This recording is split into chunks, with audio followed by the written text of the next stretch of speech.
은혜를 받았다고 합니다.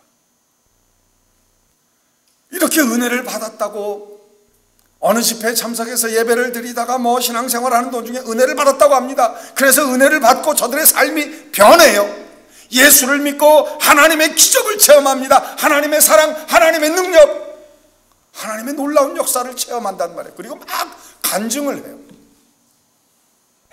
어저께 제가 간증 집회를 갔다 왔거든요. 주눅이 얼마나 들어갖고 왔는지 몰라요. 제가 간증 집회 갔다 와가지고, 그 사모님은 하나님이 얼마나 사랑하시는지 그렇게 놀랍게 역사하시는데 왜 나한테는 그런 기적이 안 일어날까? 여러분 그런 생각 안 드세요? 아니 사람들이 은혜 받았다고 하고요, 기적을 체험했다고 합니다. 그런데 솔직히 말해서 내 자신의 삶을 내가 돌아보면 왜 그 은혜가 나한테는 나타나지 않느냐는 말이에요. 왜 그 하나님의 기적이 나한테는 나타나지 않느냐는 말이에요. 왜 우리 집에는 기적이 나타나지 않고 왜 우리 교회는 말이죠, 그 하나님의 역사가 나타나지 않느냐는 말이에요. 왜?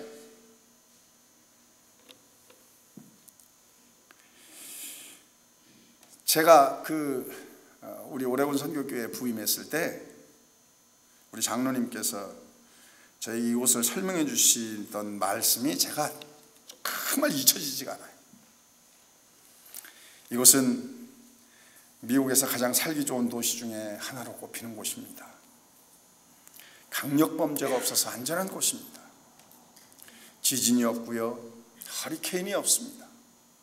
이 지역은요, 여름에는 너무 덥지 않고요, 겨울에는 너무 춥지 않습니다. 산이 있고 바다가 있고 호수가 있고, 여름에도 눈 덮인 산을 볼 수가 있고요. 가장 살기 좋은 곳입니다.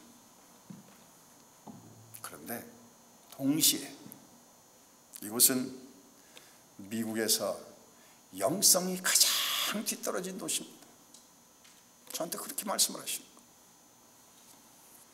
그래서 이 지역의 교회들이 성장하지 못한다는 거예요.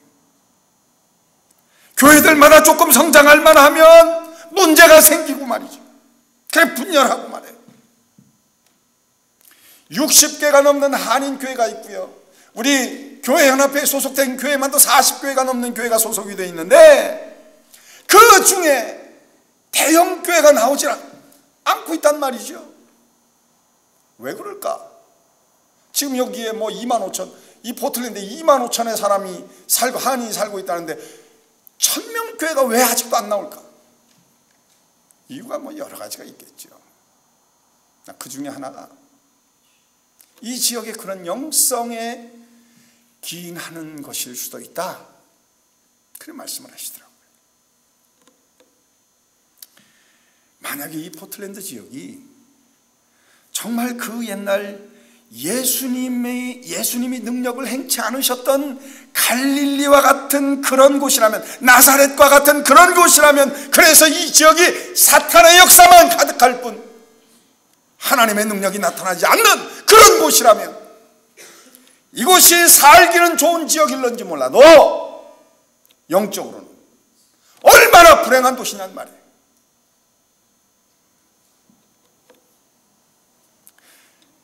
그러나 저는 이 포틀랜드 지역에도 하나님의 능력이 나타날 수 있다고 믿습니다.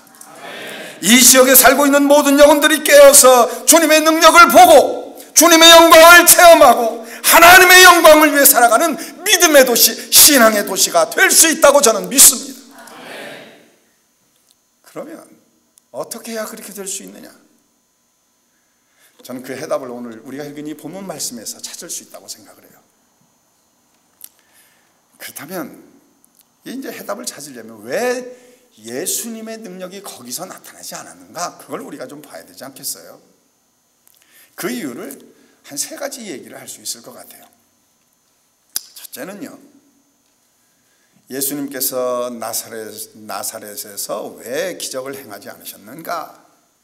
그는 나사렛 땅의 사람들이 예수님을 진지하게 알려고 하지 않았다, 저는 그것이 이유라고 생각을 합니다. 나사렛 땅의 사람들이 예수님을 좀 진지하게 알려고 하지 않았기 때문에 예수님은 그곳에서 기적을 행치 않으셨다. 자, 54절의 말씀을 한번 보시죠. 54절을 보시면은요, 고향으로 돌아가사 저희 회당에서 가르치시니 저희가 놀라 가로되 이 사람의 이 지혜와 이런 능력이 어디서 났느냐 그랬습니다. 자, 나사렛 사람들이 한 말이에요. 그러니까 이 말을 가만히 보면 나사렛 사람들은 분명히 예수님에 대해서 관심이 있었습니다. 그리고 상당히 놀랐어요. 예수가, 거기가 예수님 고향이잖아요. 어렸을 때 자란 데 아닙니까? 그러니까 예수님하고 어릴 때부터 같이 컸던 사람들이 거기 다 살고 있었단 말이에요.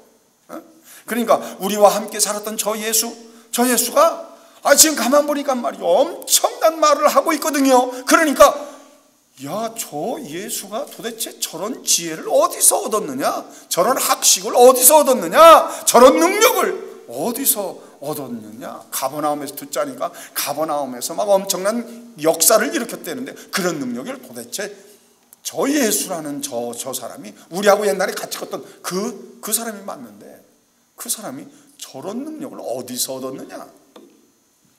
마음속에 의문이 생긴 거죠. 그것은 어쩌면 저들의 마음속에 생긴 진지한 호기심이었다고 할 수 있을 것입니다. 호기심, 마음에 호기심이 생긴 거. 여러분, 호기심이라고 하는 거는요, 대단히 좋은 겁니다. 호기심, 사람들이 가진 호기심 때문에 과학이 발달하는 거고요, 내 마음속에서 이거 왜 이럴까 하는 그것 때문에 과학이 사실은 발달하는 거거든요. 호기심 때문에 예술이 발달하는 거고, 호기심 때문에 문화가 발달하는 것입니다.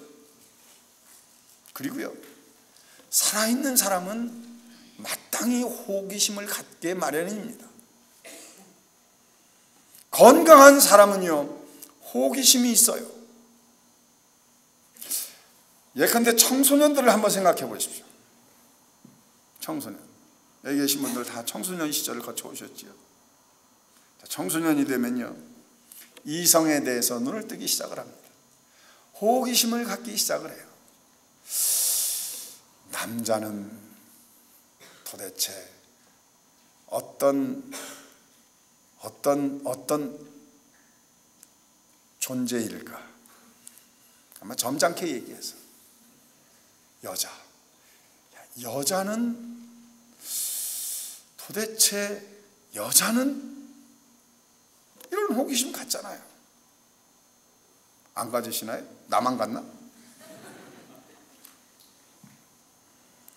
자, 이성에 대한 호기심, 성에 대한 호기심 갖는단 말이에요. 여러분, 이거 부자연스러운 거 아닙니다. 잘못된 거 아니란 말이에요. 자연스러운 거 아닙니까? 생물학적으로 볼 때 이건 사람이 성장을 하면서 누구나 갖게 되는 그런 호기심이에요. 그런데 그저 그 모든 사람이 다 이런 호기심을 갖는데 그 중에 어떤 사람은 그 호기심을 잘 발전시켜서 건강한 데이트를 하고 건강한 짝을 만나서 건강하게 결혼하고 건강하고 행복한 가정을 만든단 말이죠. 어떤 사람은 사랑 때문에 시를 읊다가 시인이 되기도 하고요.